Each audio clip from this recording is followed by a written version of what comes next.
안녕하십니까. 이제 초겨울이 다가오고 있죠. 이제 마지막 종말이 가까이 오고 있습니다. 종강이 가까이 오는데 오늘 우리가 공부할 내용은 13주차 오늘 1교시 제 12장 앞으로의 의료와 생명윤리학.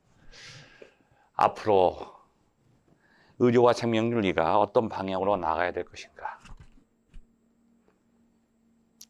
과학기술과 연계해서 어떤 선택을 해야 될 것인가. 인공지능과 4차 산업혁명 시대에서 과연 인간이 도태되고 배제되는 현실 속에서 의료와 생명은 어떤 분야로 나가야 될 것인가. 우리가 그걸 논의하면서 지난 시간에는 지금까지 우리가 배제시켜왔던 우리 머릿속에 잊어버렸던 그 환경의 문제.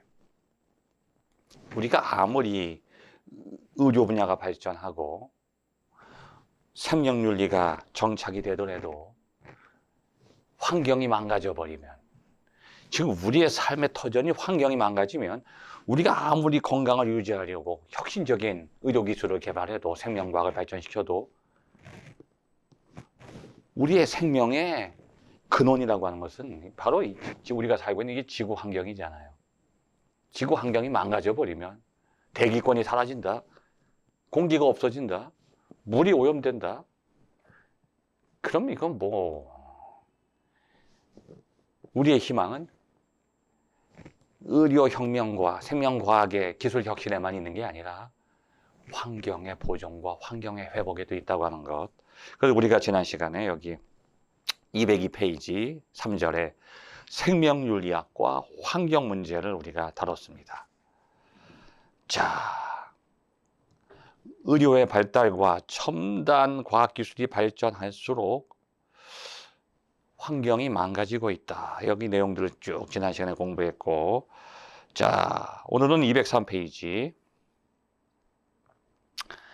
중간에 에이즈 바이러스, 에볼라 바이러스 이런 것들이 지금 우리가 속수무책으로 치료할 수도 없고 예방할 수도 없는 질병들이 나타난 게 이게 다 아프리카의 환경 오염을 통해서 그 바이러스가 인간에게 침입했다고 하는 거죠. 이건 하나의 인간의 문제지 자연의 문제가 아니에요. 인간재해죠. 지금 코로나 바이러스도 결국 인간들이 탐욕과 그 욕망 때문에 바이러스를 조작하다가 연구소에서 그 바이러스가 유출된 겁니다. 자연 상태에서 이렇게 수천만 명이 걸릴 수가 없어요. 자, 광우병 얘기. 이제 그 다음에 이제 광우병 얘기 나오죠, 여기. 에이즈와 에볼라도 이게 국지적으로 끝나는 것들이 너무 이게 교통이 발달하니까 전 세계가 하나의 생활권으로 되면서 급속도로 확산되는 거고, 마찬가지예요. 지금 코로나도 해외에서 유입되는 것만 일단 차단되고 우리가 여기서 잘 방역을 하면 끝날 수 있는 거예요. 우리는 벌써 코로나 끝났어야 돼요. 아시아의 다른 나라, 싱가포르라든지 대만 같은 나라는 거의 지금 끝났습니다. 중국도 강력하게 차단시키니까 거의 끝났다고 봐야 되는데, 북한도 마찬가지고. 우리는 지금 해외에서 유입되는 것 때문에 유입되는 사람 중에 이거 100% 걸러낼 수가 없잖아요. 그것이 또 퍼져나가니까 심각한 문제예요. 자, 그 다음에 광우병이라고 하는 게 나오죠. 여기 BSE. 유구 증산을 위해 원래 초식동물이었던 소에게 양의 뇌나 내장을 갈아 만든 동물 사료. 자, 이게 인간의 욕망이에요. 초식동물에게 풀을 먹여야 돼요. 근데 초식동물에게 풀을 먹이니까 이게 성장 속도가 너무 늦어요. 이게 풀이라고 하는 것은 이게 굉장히 이게 그 고열량이 아니에요. 대량으로 먹어야 돼요. 코끼리가 하루에 200kg, 300kg씩 먹는다고 하는데 많이 먹어서 거기서 이 열량을 흡수하기가 어려워요. 소화하는데도 시간이 걸리고. 이게 슬로우 푸드죠. 이게 풀이라고 하는 건 대표적인 슬로우 푸드예요. 슬로우 푸드. 근데 이 슬로우 푸드가 건강한 거예요. 우리 사람들도 언제부턴가 패스트푸드를 먹는데, 패스트푸드. 왜 패스트푸드냐면 먹는 시간이 단축이 돼요. 금방 먹어요. 뭐 조리하는데도 금방이지만 먹는 것도 금방. 시간이 뭐 요즘에 드라이브 스루라는 게 또 나와서 엄청나요. 차에서 그냥 받아서 먹고 그냥 끝내버리는 거예요. 근데 이게 들어가면 여기서 흡수도 빨리 돼요. 이게 고열량이에요. 그러니까 이게 아주 지방도 고지방 고열량 정크 푸드라고 했죠. 정크 푸드. 거기다가 곁들여서 그것만 먹어도 고열량인데 콜라 한 잔 하면 그 한 잔 속에 설탕이 거의 한 20g 이상이 들어가 있어요. 엄청나요. 칼로리 폭탄이죠. 거기다 그걸 또 곁들여요. 콜라 안 들어가면 햄버거 맛이 없잖아요. 근데 그게 들어가면 그게 당분이 많고 고열량이니까 그리고 흡수가 빨리 되는 거예요. 그러니까 우리 몸에서 그것을 흡수만 하려고 하지 그것을 소화시키려고 하는 그런 운동을 많이 하지 않아요. 그러니까 몸이 점점 약해지는 거예요. 살만 찌고. 근데 소에게도 풀을 먹였더니 소가 그걸 천천히 씹고 소화시켜서 흡수하다 보니까 소가 성장하는데 시간이 많이 걸려요. 한 30개월 이상 돼야 됩니다. 30개월. 소가 이제 거의 이제 그 성장해서 완전히 자라게 되면 도축할 수 있을 정도로 되려면. 그런데 이 소에게 소를 먹이는 게 풀을 먹이는 게 아니라 소를 먹여요. 여기 양 얘기가 나왔는데 양만 먹이는 게 아니라 이제 소의 내장들 버리지 않고 이걸 또 갈아가지고 동물성 사료를 만들어냅니다. 그걸 이제 소한테 다시 먹이는 거예요. 그 소가 딱 먹었는데 이제 풀처럼 이제 되새김질을 하려고 이렇게 막 이를 움직이는데 이빨을 움직이는데 올라오질 않아요. 이게 소가 위가 4개인데 제일 먼저 먹은 건 여기 저장돼 있다가 다시 올라와서 되새김질을 한 다음에 다시 보내면 그때 소화로 내려가게 돼 있어요. 근데 되새김질이 안 돼. 왜냐하면 이게 동물성이니까 이 속에서 그냥 삭아서 그냥 분해돼 버리는 거예요. 씹을 필요가 없지. 그 소가 그냥 거기서 금방 소화시켜요. 그러니까 아주 편한 거지. 소도 씹지 않아도 되고. 그러니까 소가 이가 다 망가지고 소의 그 체력이 떨어지면서 살만 찌는 소가 됐어요. 빨리 동물성 고단백이 들어오니까 이게 칼로리가 높으니까 소가 엄청나게 살을 쪄요. 요즘에 여러분 그 절대로 여러분 제가 꼭 부탁드리는 게 한우 좋아하지 마세요.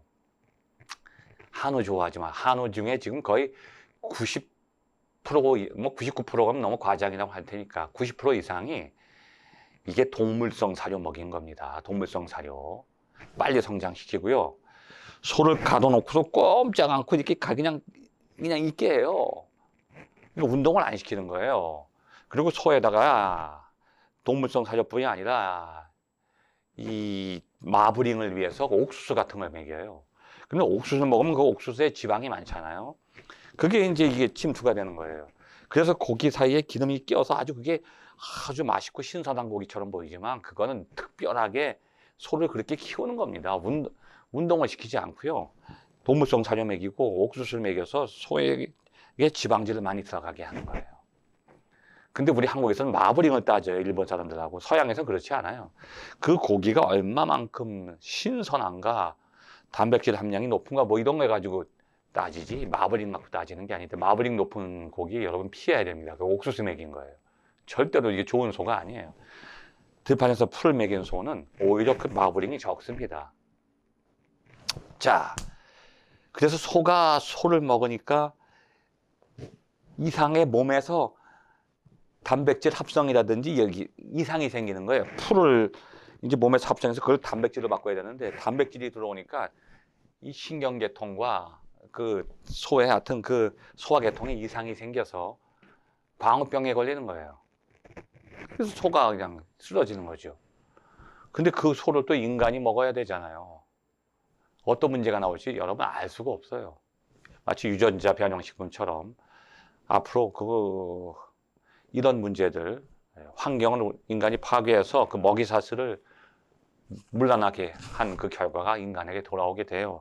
그렇게 소를 키웠더니 한 17개월, 18개월, 길어도 20개월 만에 소가 몸무게가 거의 1.5배 이상 많아지니까 야, 돈도 안 들고 시간도 단축시켜서 소를 빨리 잡을 수 있고 소비자들도 마블링 많다고 좋아한다. 대박이다. 그렇게 해서 소를 키우는 시대가 되고 있어요. 그러다 보니까 광우병 말고 또 다른 병이 생겨날지도 모르죠. 자, 그렇다면 이것도 인구 증가, 식량 증산이라고 하는 환경 문제와 관련된다고 하는 거예요. 소를 빨리 생산하고 대량으로 생산하려고 그렇게 인간이 욕망을 부추기다 보니까 예상치 않은 결과가 생긴다는 거죠. 자, 이렇게 볼 때 여기 책에 좀 나온 것처럼 환경 문제 가운데는 우리의 건강 생활과 깊은 관련을 맺고 있음에도 불구하고 이미 의료 차원을 넘어선 것이 있다. 자, 어떤 거냐면 이 환경에 문제가 생겨서 그거 우리 건강에 치명적인 해를 주는데 인간의 몸은 의료에서 다루는데 인간의 몸에 해를 주는 것은 다루지 못해. 환경 때문에 인간의 병에 걸리면 인간의 병은 치료하는데 환경의 병을 치료 못한다는 거예요. 환경은 치료가 안 된다는 거죠. 자, 그것이 바로 온난화, 지구온난화. 어떤 환경학자는 이것을 지구가 감기 걸렸다는 거예요. 우리가 지난 시간에 제가 여러분께 잠깐 설명을 드렸던 기억이 있는데, 자, 아마 지난 시간에 제가 여러분께 그 환경 얘기하면서 제레미 리프킨, 그 다음에 제임스 러블락 들어보셨나요? 제가 지난 시간에 아마 이 책 환경 문제 할 때 잠깐 설명을 드린 것 같아요. 예, 예. 그 가이아 이론, 제임스 러블락의 가이아 이론, 가이아 이론.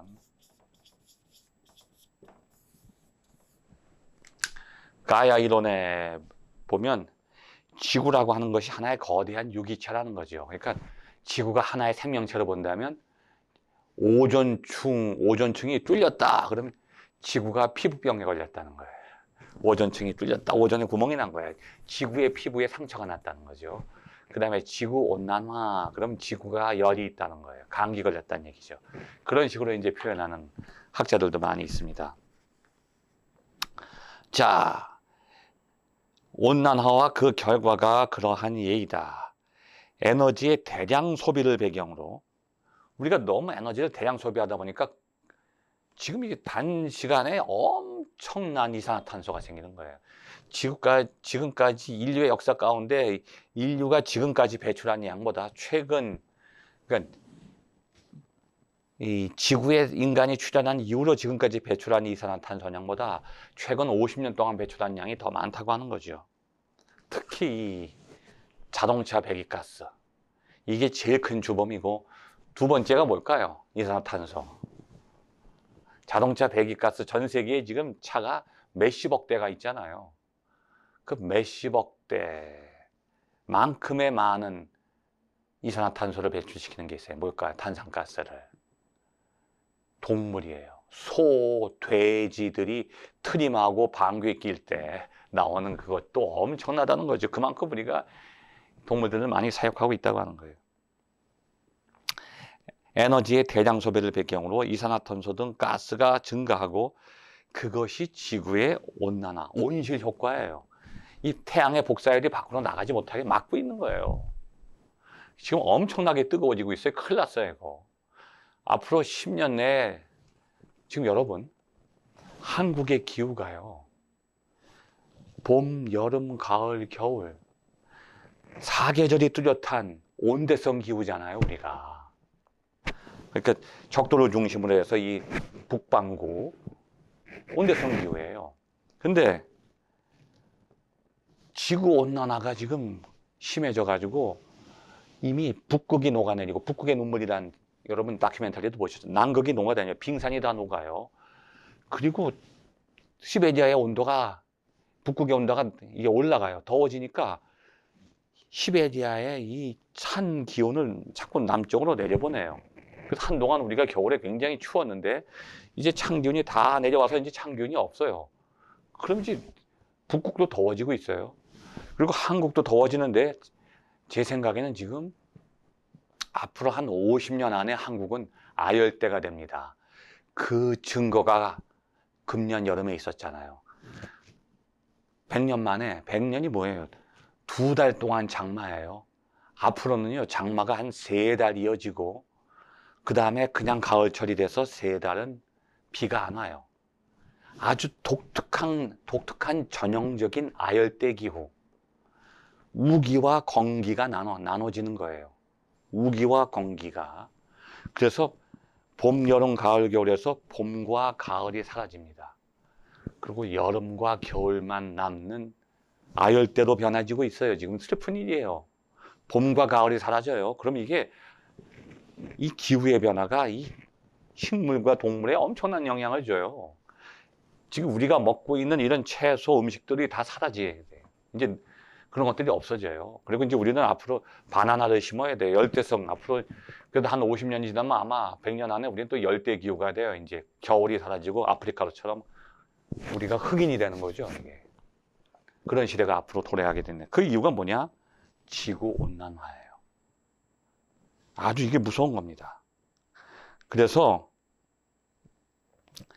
자연 시스템이 붕괴된다는 거예요. 이게 자연의 순환이 깨지는 거예요. 기상이변이 생기고 산림자원이 고갈되고 이 물이 말라버리고 호수가 마르고 자 사막화가 된다는 거예요. 지금 북경에서 반경 180km까지 북경도 중국도 사막화되고 있어요. 그리고 그 사막화가 되면 어떻게 되느냐? 거기서 미세먼지 황사가 지금 한국으로 또 날아오는 거예요. 이게 남의 일이 아니에요. 이게 절대로 남의 일. 지금 중국하고 우리가 싸울 게 아니라 힘을 합해서 이거 환경 문제를 해결해야 돼요. 중국은 지금 사람이 살 수 없는 땅이 되고 있어요. 사막화되고 있죠. 해수면 상승. 빙산이 녹으니까 해수면이 상승해요. 자, 이렇게 되면 어떻게 되느냐? 결국은 생활 환경의 악화와 함께 특히 당면한 문제는 식량의 위기다. 인구는 계속 증가하는데 식량 생산은 감소한다. 자, 그 다음에 밑에 보면 제일 밑에 줄 에너지 자원을 원자력으로 대폭 전환하면 이산화탄소를 억제하는 데 공헌하겠지만 이번에는 핵 폐기물 처리에 또 고민이 있다는 거지. 그래도 당분간은 핵 폐기물은 그래도 그 양이 그렇게 많지 않아요. 그리고 이 원자력은 고효율이기 때문에 그래서 세계적으로 원자력 기술이 가장 발전한 나라가 한국인데 제일 먼저 또 폐기하고 있는 거 저도 그거 좀 찬성은 아니에요. 왜? 원자력 발전소는 우리가 없애면 이걸 대체하는 화학 발전, 석탄과 석유를 떼는 화력 발전을 해야 되기 때문에 이게 공기를 많이 오염시킬 수 있다는 얘기죠. 자, 우리의 삶의 방식, 문명의 진로 그 자체를 재검토해야 된다. 자, 그래서 이제 우리는 204페이지. 그러면 생명윤리만이 필요한 게 아니라 우리에게는 환경윤리도 필요하다. 환경윤리도 필요하다. 자, 인간 중심주의, 과학기술이 지금까지 인간 중심주의를 추구해서 인간의 생명을 보존시키려는 데만 관심을 가졌는데 인간의 생명을 보존시키는 것은 이 자연과 환경을 보존하면서 같이 연결해서 가야 되는데 자연과 환경을 배제시키고 인간 중심주의에 빠졌다고 하는 게 이게 계몽주의의 가장 큰 문제점인데 결국은 앞으로 우리 이 생명윤리학의 미래는 환경과 연관되어 있다고 하는 거예요. 생명과 환경. 이게 뭐냐면 생명 중심주의.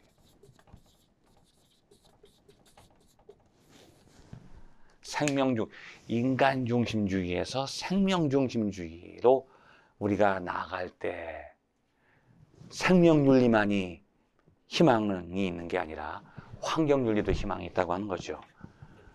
자, 그래서 이 시간 우리가 이 책에는 안 나왔지만 이 환경이론의 발전 과정을 3단계로 한번 우리가 더듬어 보려고 해요.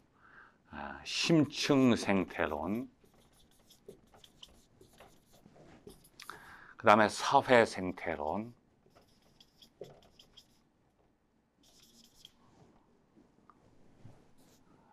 이건 아르네네스라는 사람이, 아르네네스, 이 사람은 머레이 북친, 그 다음에 생태 마르크스주의. 자, 환경이론, 자, 환경윤리에서 보는 환경이론의 발전 과정을 여러분이 좀 참고를 해 두시기 바랍니다. 이 환경윤리의 발전 과정은 오래되지 않았죠. 한 50년 전부터 이제 환경에 대한 문제를 우리가 인식하기 시작했기 때문에 한 50년 전부터 쭉 이렇게 발전해 온 거예요. 환경이론이. 심층 생태론은 뭐냐 하면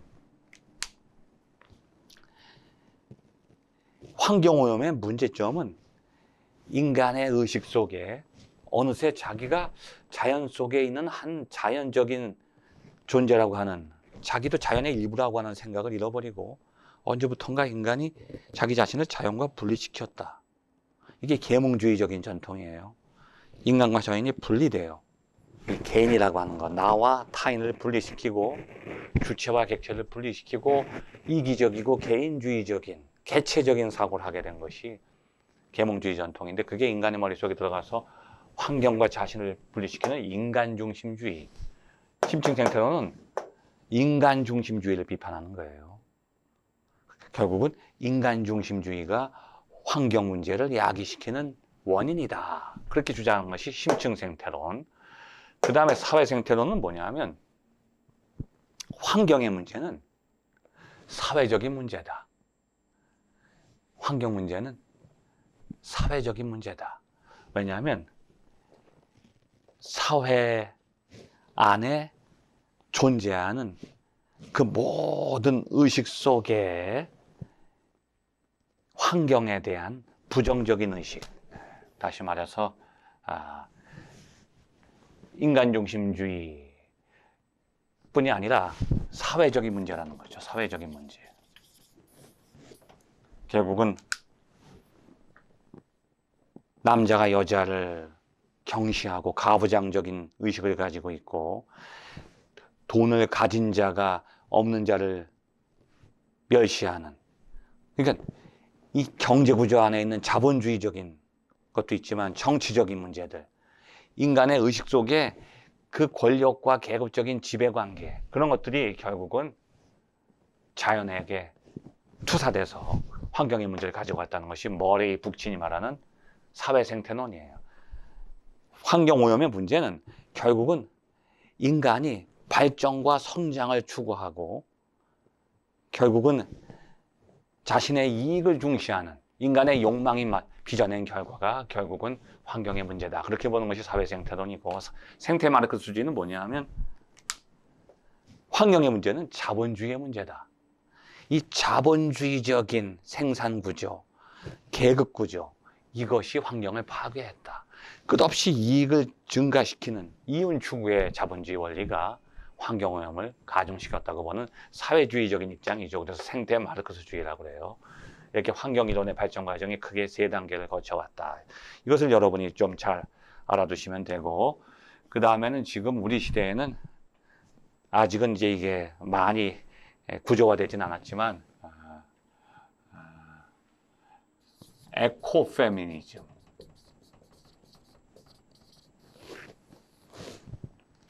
에코페미니즘이라고 하는 것이 이 3단계를 넘어서 지금 4번째 단계, 우리 시대 안에서 지금 형성되고 있죠.